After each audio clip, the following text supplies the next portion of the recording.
దేవుని పేరు ఏం పేరంటే యేసు ప్రభువు. ఏం పేరమ్మా? యేసు ప్రభు.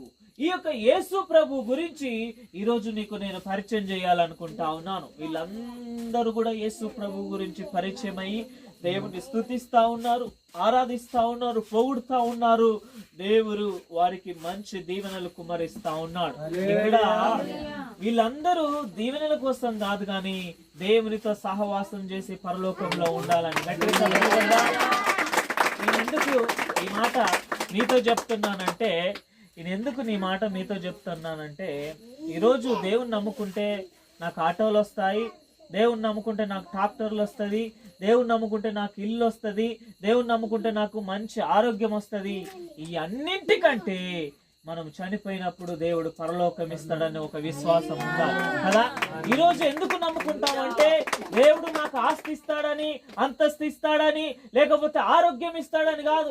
ఒకరోజు అనారోగ్యం వచ్చి, క్యాన్సర్ వచ్చి నేను చచ్చిపోవచ్చు, కిడ్నీ పోయి చచ్చిపోవచ్చు, యాక్సిడెంట్ అయి చచ్చిపోవచ్చు. అప్పుడు దేవుడు కాపాడ్డామని మనం బ్రతికేది దేవుని కోసమే. హల్లెలూయా.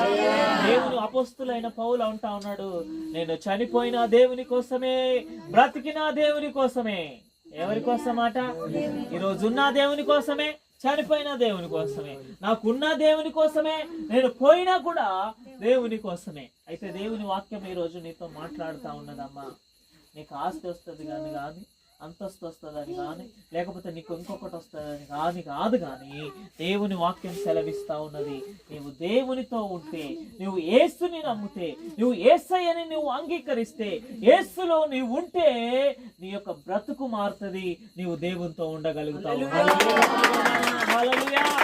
ఎవరితో ఉండగలుగుతారు? దేవునితో ఉండగలుగుతారు. అంతకంటే గొప్ప భాగ్యం మనకు లేనే లేదు. హల్లెలూయా. అంతకంటే గొప్ప భాగ్యం నీకు లేదు.